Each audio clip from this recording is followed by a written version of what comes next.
గురుకుల ఉద్యోగాల భర్తీపై సంచలన ఆరోపణలు వెలువెత్తుతున్నాయి. బ్రోకర్లు ఉద్యోగాలు అమ్ముకుంటున్నారని అభ్యర్థులు ఆందోళన వ్యక్తం చేస్తున్నారు. డెమో మార్కులు వేయిస్తామంటూ ఒక్కో పోస్టుకు 30 లక్షల వరకు డిమాండ్ చేస్తున్నారని చెబుతున్నారు. ఈ విషయంలో ట్రిప్ వ్యవహారంపై అనుమానాలు ఉన్నాయంటూ ప్రజాభవన్ ఎదుట ఆందోళన చేపట్టిన అభ్యర్థులు వెంటనే ప్రభుత్వం స్పందించి న్యాయం చేయాలని డిమాండ్ చేస్తున్నారు.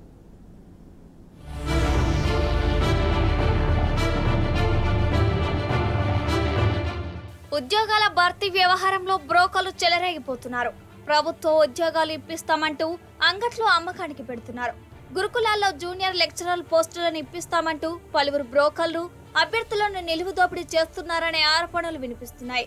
ఒక్కో పోస్టుకు 30 లక్షల రూపాయల వరకు బేరసారాలు నడుస్తున్నాయని అభ్యర్థులు తీవ్ర ఆందోళన వ్యక్తం చేస్తున్నారు. ఇటీవల పలువురు అభ్యర్థులు ఏకంగా ప్రజాభవన్ ఎదుట ఆందోళనకు దిగడం పరిస్థితి తీవ్రతను సూచిస్తోంది.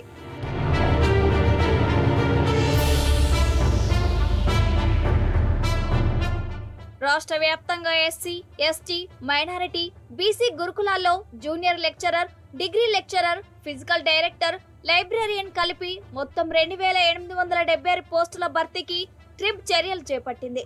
ఈ మల్టీ జోనల్ పోస్టులకు రాత పరీక్షతో పాటు డెమోలు నిర్వహించింది. డెమోకు 25 మార్కులు కేటాయించడంతో కొందరు బ్రోకర్లు అక్రమాలకు తెరతీశారనే ఆరోపణలు వినిపిస్తున్నాయి. 1:2 జాబితాలో ఉన్న అభ్యర్థులతో బేరసారాలకు దిగారని బాహాటంగా చర్చించుకుంటున్నారు. ముఖ్యంగా రాత పరీక్షలో తక్కువ మార్కులు వచ్చిన అభ్యర్థులను గుర్తించి వారితో బేరసారాలు నడిపి 10 లక్షల నుంచి 30 లక్షల వరకు వసూలు చేసినట్లు పరీక్ష రాసిన వారు ఆరోపిస్తున్నారు. భారీ మొత్తంలో డబ్బులు ముట్టజెప్పిన వారికి డెమో మార్కులు అధికంగా వేయించి తుది జాబితాలో ఎంపికయ్యేలా చేస్తామంటూ ఆశ చూపుతున్నారని చెబుతున్నారు. డెమో మార్కుల కేటాయింపులో అక్రమాల వల్లే రాత పరీక్షలో మంచి మార్కులు వచ్చిన వారికి కూడా తుది జాబితాలో చోటు దక్కలేదని పలువురు అభ్యర్థులు ఆందోళన వ్యక్తం చేస్తున్నారు.